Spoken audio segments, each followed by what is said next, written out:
Bonjour à tous et à toutes, je suis ravie de vous retrouver aujourd'hui en vidéo pour vous présenter mon top avec mes meilleures lectures pour l'année 2020.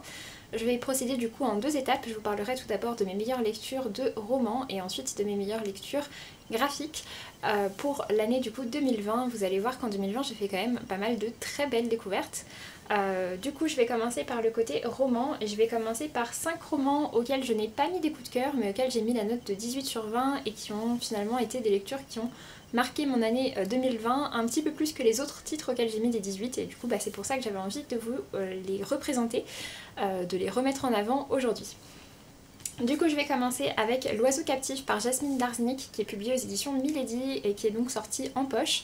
Dans cette histoire, dans ce roman, en fait, on va nous raconter l'histoire de Forough Farrokhzad, qui était une poétesse iranienne qui a vécu en gros dans les années 30, à la fin des années 30, et puis ensuite qui est décédée donc en 1967. Et du coup, on va nous raconter l'histoire de cette femme en sachant que donc, ça se passe à une époque dans laquelle en Iran, les femmes n'ont pas le droit d'avoir déjà leur propre travail, elles sont obligées d'être mariées, elles dépendent beaucoup de leur mari, etc. Donc forcément une femme qui en plus devient poète, donc une femme qui en plus est une artiste, qui en plus parle de l'amour, et qui en plus n'a pas juste la version de l'amour d'une femme qui est une femme au foyer, forcément ça choque extrêmement, ça choque beaucoup une partie en tout cas de la population. Elle fait beaucoup parler d'elle elle n'est pas très appréciée par le régime en place.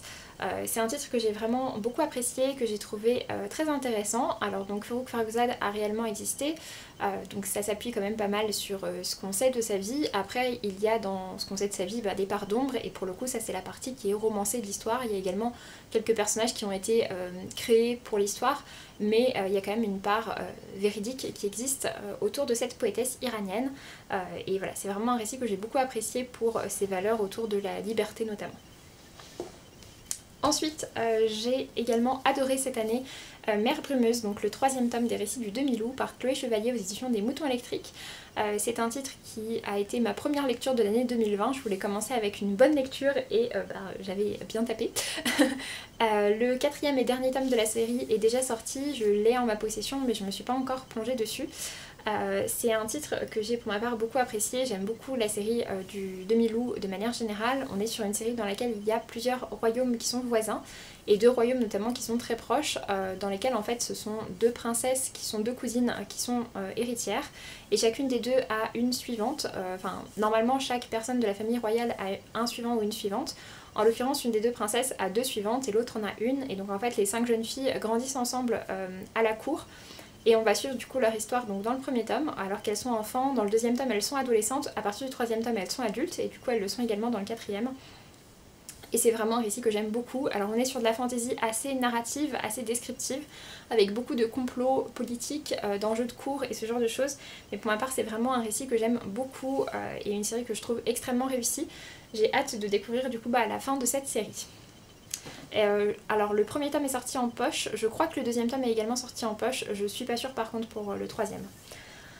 Ensuite j'ai également adoré, mais pour le coup c'était une de mes dernières lectures de l'année 2020, j'ai adoré Like a Love Story par Abdi Nazemian aux éditions Milan. On est ici sur l'histoire de Reza, qui est un jeune homme d'origine iranienne, ici aussi, qui arrive tout d'abord au Canada et puis aux États-Unis avec sa famille et qui va faire du coup sa rentrée au lycée.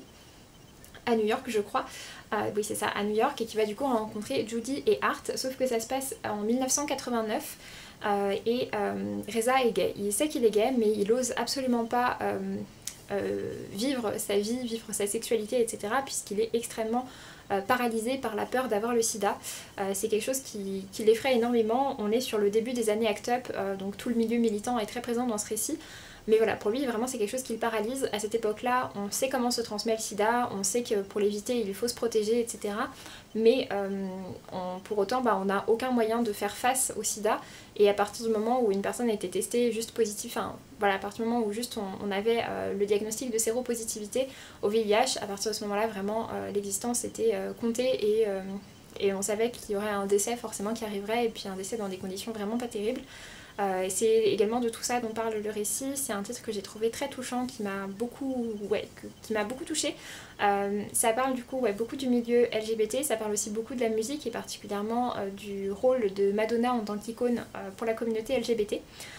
Par contre c'est vrai que la relation entre Judy, Art et Reza pour ma part m'a plu mais peu dérangée puisqu'elle est quand même assez particulière, le trio qui se forme est assez particulier.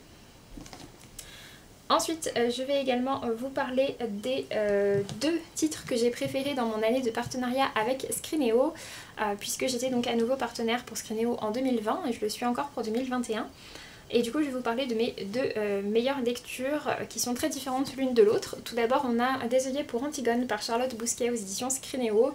Pour le coup, Charlotte Bousquet, c'était absolument pas une découverte, je la suis depuis pas mal d'années maintenant et c'est une autrice vraiment que j'adore, ouais, dans plein de registres différents, mais c'est vraiment une autrice que j'aime beaucoup.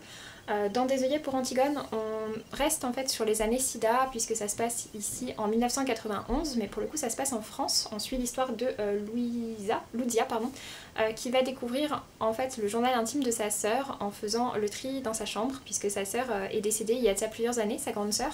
Elle s'est suicidée. Et donc Loudia va devoir faire tout le tri dans sa chambre et va donc tomber sur le journal intime de sa sœur, mais également sur un médaillon.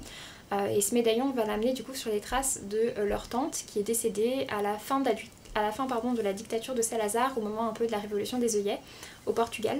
Et donc voilà, ça va les emmener ça va l'emmener sur les traces de sa famille, de son héritage familial. Loudia du coup elle est lesbienne et son meilleur ami est gay et il est atteint du sida. C'est pour ça que je vous disais qu'on s'en rapproche un petit peu, puis ça se passe aussi à la même époque. Ici aussi le domaine de la musique est très présent, mais avec plutôt Queen en idole, en égérie si vous voulez, là où dans l'autre roman c'était Madonna. C'est un récit que j'ai beaucoup apprécié. Il y a une petite part fantastique avec donc la fameuse histoire de la tante au Portugal. C'est un récit que j'ai beaucoup aimé, je trouvais que ça parlait vraiment voilà, du deuil, de la communauté LGBT, du sida, de plein de choses différentes et que tout ça a été très bien traité. J'aime beaucoup aussi son aspect historique avec la dictature de Salazar qui est quelque chose de très très proche en termes d'histoire. Mais qu'on connaît je trouve très mal en règle générale en France. Donc voilà, vraiment ça a été une très très belle lecture. Et puis dans un registre complètement différent, j'ai aussi adoré cette année chez Scrineo 1000 lions par Jeanne Bockney-Carl. Pour le coup c'était ma première lecture de cette autrice, je crois que c'était son premier roman publié si je dis pas de bêtises. Donc dans 1000 lions, on est sur un récit de fantasy dans lequel on a différents royaumes qui sont voisins, ils se sont fait la guerre il y a de ça quelques années, mais maintenant il y a un traité de paix qui a été scellé.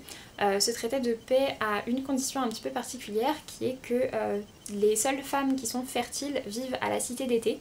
Et du coup, tout l'avenir des autres royaumes dépend de leur bonne entente et de leur bonne entente avec la cité d'été, puisque c'est la cité d'été et ensuite qui fournit des enfants qui permettent en fait que les civilisations ne meurent pas. Puisque du coup, sinon, si la cité d'été arrête de leur donner des enfants, tout simplement ils n'ont plus d'héritiers, ils n'ont plus d'enfants et le peuple s'éteint. Donc on a deux royaumes principaux qui se sont fait la guerre pendant longtemps, donc on va suivre le général d'un des deux et en fait voilà, il y a une prophétie qui dit qu'à partir du moment où une telle chose va se passer, tout va changer et la paix prendra fin et ces événements sont en train d'arriver. Donc on suit ces deux points de vue là, on suit trois points de vue principaux, donc le point de vue de Daguerre qui est du coup un des soldats qui voit cette fin approcher et qui a envie que la paix se poursuive. On a le point de vue de Ava qui est une jeune femme qui vit du coup dans la cité d'été et qui est elle fertile et qui va être enceinte pour la première fois. Et puis on a également le troisième point de vue principal qui est celui de Inouk, qui est une jeune femme, qui est une gitane, qui vit sur les fleuves, qui vit sur l'eau. Donc le fleuve en fait est entre les différents royaumes, sauf qu'en fait Inouk va se retrouver enceinte, alors que donc normalement ce n'est pas possible. Et puis on a également ensuite d'autres points de vue qui vont s'ajouter. On a le point de vue du peuple de l'opposant principal on va dire dans la guerre, le point de vue d'un peuple, d'un marchand dans le désert, le point de vue aussi dans la cité d'argile, enfin voilà, pas mal de points de vue qui vont s'ajouter. On a une carte au début du récit qui permet vraiment de bien s'y retrouver, donc vraiment voilà, il n'y a pas d'inquiétude particulière à avoir par rapport à l'univers. Ça peut paraître un petit peu compliqué mais je trouve qu'on s'y repère plutôt bien avec la carte. Et puis sinon en dehors de ça c'est une fantaisie qui n'est pas spécialement compliquée, il n'y a pas 36 000 éléments de magie ou quoi que ce soit, donc je trouve qu'on s'y repère assez bien. Pour ma part, c'est un titre que j'ai vraiment beaucoup apprécié et vraiment voilà, c'était une très chouette découverte. J'aime beaucoup en fait l'idée que si les peuples ne cohabitent pas, eh bien ils n'ont pas d'enfants, et du coup parce qu'il n'y a pas d'enfants, bah, juste leur civilisation s'éteint. Et ça montre vraiment bah, voilà, tout le poids de la transmission finalement, qui est plus important peut-être que les liens du sang, puisqu'il y a très peu de liens du sang finalement dans cette histoire. Mais voilà, c'est un récit que j'ai vraiment beaucoup apprécié. Ensuite, on va passer du coup au roman auquel j'ai mis des 19 ou des 20 sur 20. Et du coup, on va commencer par ceux auxquels j'ai mis la note de 19. Et plus particulièrement, on va commencer avec Le Chant d'Achille par Madeleine Miller aux éditions Pocket. Je vous avais présenté dans mon top de l'année 2019 Circé. Et donc du coup, voilà, cet été, je me suis lancée dans Le Chant d'Achille. Et c'est un titre que j'ai encore plus aimé que Circé. Circé parlait beaucoup de solitude alors que Le Chant d'Achille parle vraiment d'une relation entre deux personnes, et je pense que c'est en ce sens-là que ça m'a encore plus touchée, puisque du coup on suit l'histoire en fait ici de Patrocle. Tout est raconté du point de vue de Patrocle, qui du coup est un jeune homme assez... c'est un prince mais il est assez maladroit, puis il n'est pas forcément très apprécié, et il va être envoyé finalement en exil chez un vieil homme qui va en prendre soin, et ce vieil homme en fait recueille différents princes comme ça qui sont un peu mis en exil.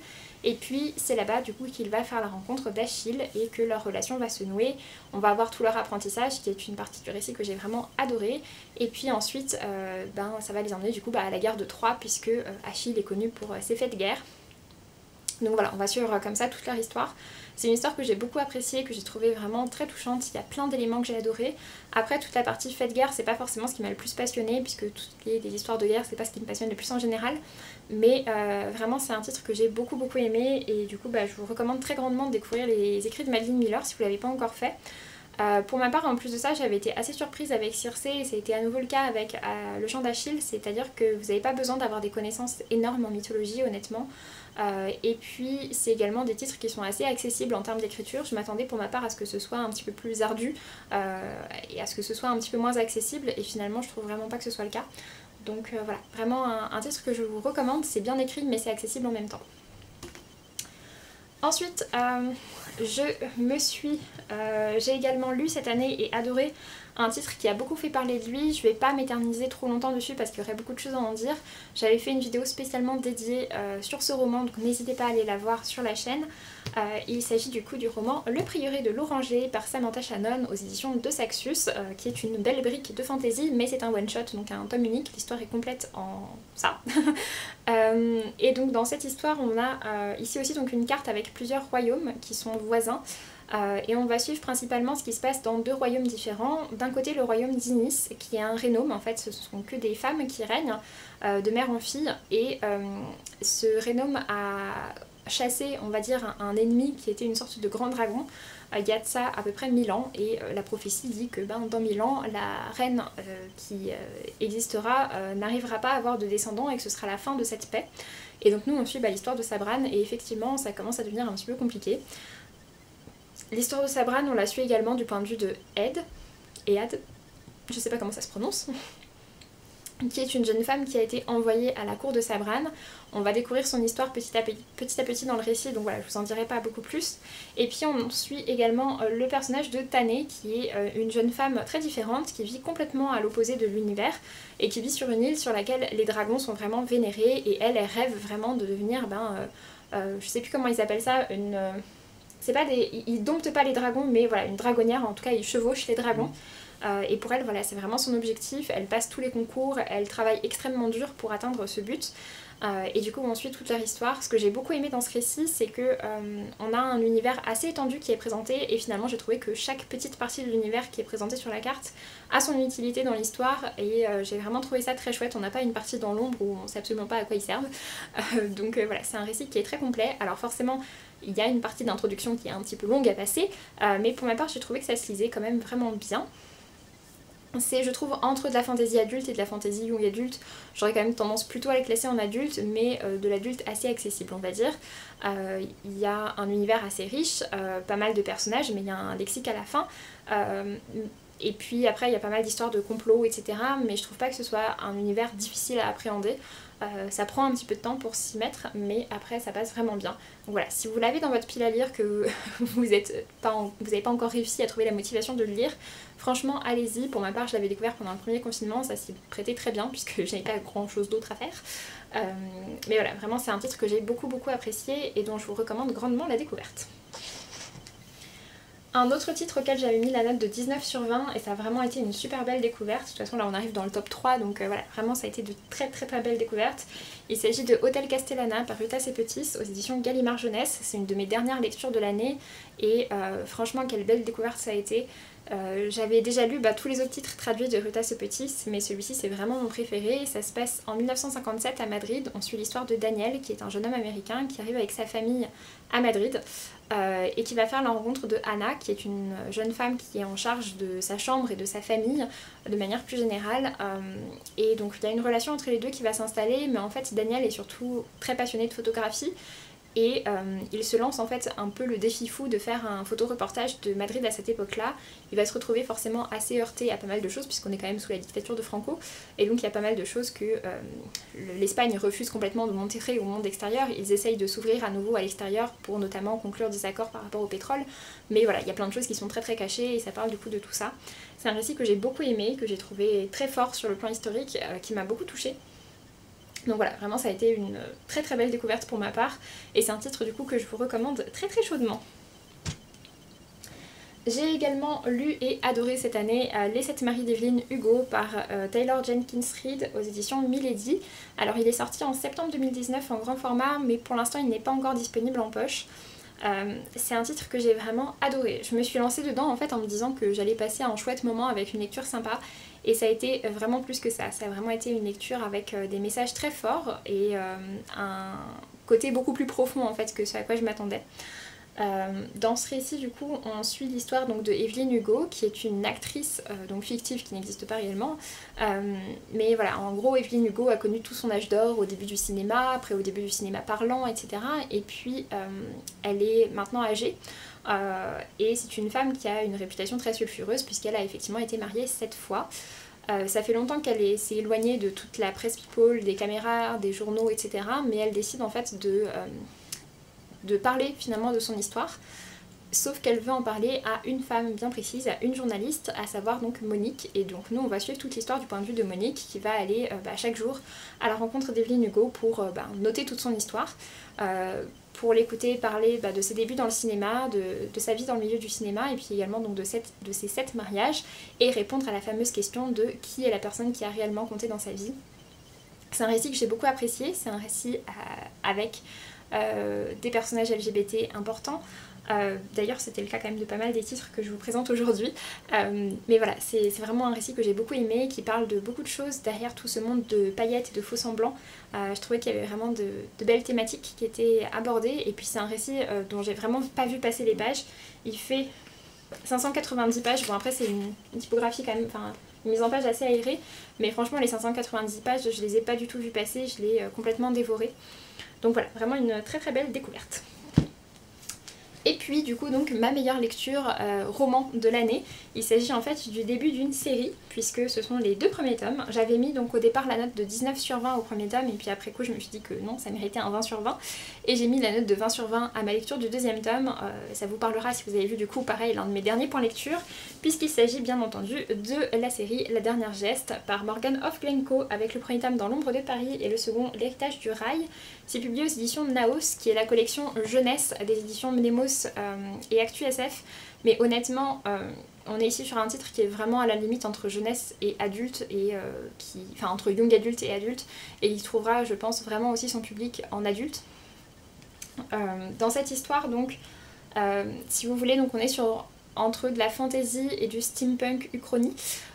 Puisque on est dans une version alternative de notre monde dans lequel il y a 2 grandes puissances qui sont très importantes maintenant, qui sont la France, le royaume de France et l'empire du Japon. Donc la France est toujours un royaume, ce sont les descendants de Louis XIV et compagnie. Et puis donc de l'autre côté on a l'empire du Japon. Et il y a une troisième autre puissance qui était très importante jusqu'à récemment, qui est Keltia, qui regroupe en fait toutes les terres celtes. Sauf que Keltia, suite à une guerre, c'est un peu devenu les parias. Donc maintenant c'est vraiment la France et le Japon, et puis entre les deux et puis tout le reste de la carte du monde finalement, ce sont beaucoup des colonies ou des anciennes colonies ou des terres libres, mais voilà, en tout cas c'est des choses qui sont beaucoup moins importantes, en tout cas pour l'instant. Je pense qu'ils gagneront en importance dans la suite de l'histoire.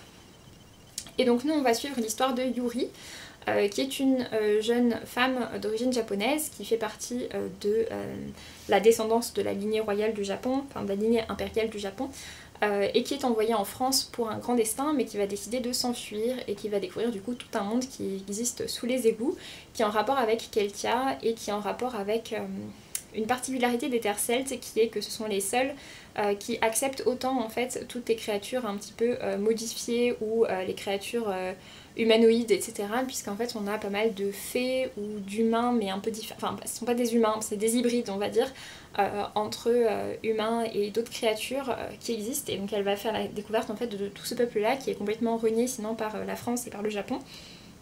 C'est un récit que j'ai beaucoup apprécié. On a ici aussi pas mal de personnages LGBT.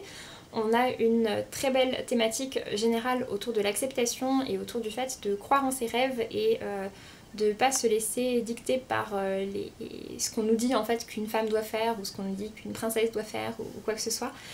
J'ai vraiment trouvé ça très chouette. Il y a des personnages très attachants, un univers hyper complet et hyper complexe avec beaucoup de géopolitique dedans.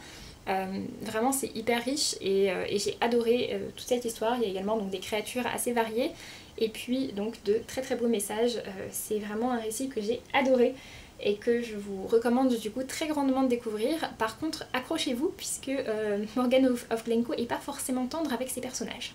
Voilà. Mais oui, vraiment un titre que je vous recommande très très très grandement. Donc la série n'est pas terminée actuellement et donc je lirai la suite avec très très grand plaisir forcément. Pour terminer, je vais donc vous parler de mes 4 meilleures lectures graphiques. Je vais aller assez rapidement, je suis désolée, je vais assez vite sur les titres. N'hésitez pas à aller regarder, à aller chercher mes points lecture sur ces différents romans. Mais voilà, j'avais pas envie de faire une vidéo qui dure 3000 ans. Donc tout d'abord, je vais vous parler de Le Garçon Sorcière par Molly Knox Ostertag, qui est donc une série de comics aux éditions Kinaï. Les 2 premiers tomes sont sortis pour l'instant, le 3e tome sort le 22 janvier, donc tout bientôt. Ou peut-être qu'il est déjà sorti au moment où vous verrez cette vidéo. Donc voilà, je compte forcément me le procurer très bientôt pour connaître la fin de cette série.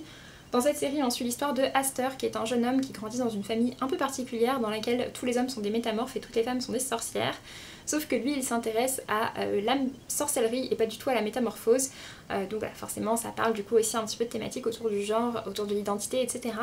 Et puis il va faire la rencontre du coup de Charlie, qui est une jeune fille qui vit dans la ville juste à côté. C'est vraiment un titre très mignon avec de très beaux messages d'acceptation, des planches très colorées et très jolies.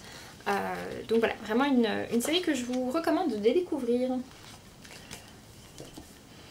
J'ai également craqué en 2020 sur Le Cercle du Dragonté, qui était lui aussi une nouveauté de 2020. Donc c'est écrit par Kay O'Neill et c'est publié aux éditions Bliss, avec ses dessins absolument magnifiques à tomber par terre. On est sur une histoire dans laquelle en fait les dragons ont des fleurs et des plantes qui poussent sur leur tête et qui permettent de faire donc du thé, mais c'est un thé avec des vertus un peu particulières. Ici aussi on est sur beaucoup de thématiques autour de l'acceptation. On a pas mal de mixité quand même qui est représentée du côté, enfin pas mal de diversité en fait de manière générale par l'ethnie des personnes, mais également par leur situation, puisqu'on a un personnage en fauteuil roulant. Donc voilà, vraiment c'est un titre que j'ai beaucoup apprécié, que j'ai trouvé vraiment très très mignon. Donc c'est un one shot, un tome unique, mais il y a une autre bande dessinée dans l'univers du Dragonté qui est prévue pour le printemps je crois 2021, que je me procurerai du coup avec grand plaisir. Et on va passer du coup aux 2 titres auxquels j'ai mis la note de 19 en 2020 pardon, avec tout d'abord donc Le Prince et la Couturière par Jen Wang aux éditions Achilleos. C'est un titre qui est sorti il y a déjà quelques temps, j'avais un peu tardé à me le procurer et puis à le découvrir ensuite, mais alors vraiment je comprends sa réputation et n'hésitez pas à foncer le découvrir. On suit l'histoire d'un prince qui est passionné de belles robes et qui va faire la rencontre d'une couturière qui elle est complètement affranchie des codes et qui est décidée en fait à faire les robes les plus incroyables. Et du coup donc voilà, les deux vont former un duo ensemble qui est vraiment très touchant et du coup voilà, ça parle de mode, de l'amour, des vêtements et puis forcément aussi d'acceptation. Ça va poser quelques soucis par rapport à son rôle de prince et à ce que ça implique. C'est vraiment un titre que j'ai beaucoup apprécié, les dessins sont très jolis, ça parle... Hop. Les dessins sont très jolis, très colorés, il y a un très chouette message également. Donc voilà, c'est vraiment un titre que je vous recommande grandement de découvrir. Et puis du coup, ma meilleure lecture en graphique pour l'année 2020, bon, ce sera pas forcément une très grande surprise si vous me suivez, puisqu'il s'agit du coup forcément de Mes ruptures avec Laura Dean par Mariko Tamaki et Rosemary Valero O'Connell, qui est sorti aux éditions Rue de Sèvres et qui est un titre que j'ai absolument adoré. Je l'avais reçu de la part de Rue de Sèvres en format numérique et je l'ai lu, j'ai adoré, je suis tombée complètement sous le charme de cette histoire et j'ai voulu absolument aller me le procurer. Donc voilà, dès mon premier passage en librairie au déconfinement, j'étais allée le chercher. Et c'est vraiment une histoire que je vous recommande très grandement. On y suit l'histoire de Freddy, qui est une jeune femme d'origine asiatique qui sort avec Laura Dean, qui en est très amoureuse mais qui se rend bien compte que sa relation avec Laura Dean elle est un peu pourrie quoi, puisque Laura Dean en fait passe son temps à rompre avec elle à chaque fois qu'elle a autre chose à faire, à chaque fois qu'elle pense à autre chose, à chaque fois qu'elle s'emporte un petit peu. Elle rompt avec Freddy et puis ensuite elle revient vers elle, etc. Et c'est une boucle comme ça qui ne s'arrête pas. Donc voilà, c'est un titre qui parle beaucoup de relations toxiques, mais qui parle aussi, je trouve, d'amitié, et d'amitié avec de très jolies choses. J'aime beaucoup la relation de Freddy et de ses amis, même si on voit qu'elle les laisse un peu de côté, etc. Je trouve qu'elle a vraiment des amis très chouettes. C'est un titre que j'ai beaucoup apprécié, j'aime beaucoup le traitement graphique qui est en fait... complètement en noir et blanc avec du rose pâle comme ça, que je trouve vraiment très chouette. C'est un titre du coup qui je trouve a vraiment une identité particulière quoi. Et donc ouais, c'est une histoire complète et vraiment ça a été pour moi un gros coup de cœur en 2020. Donc je l'ai déjà lu donc 2 fois et franchement je pourrais le relire encore plein de fois je pense.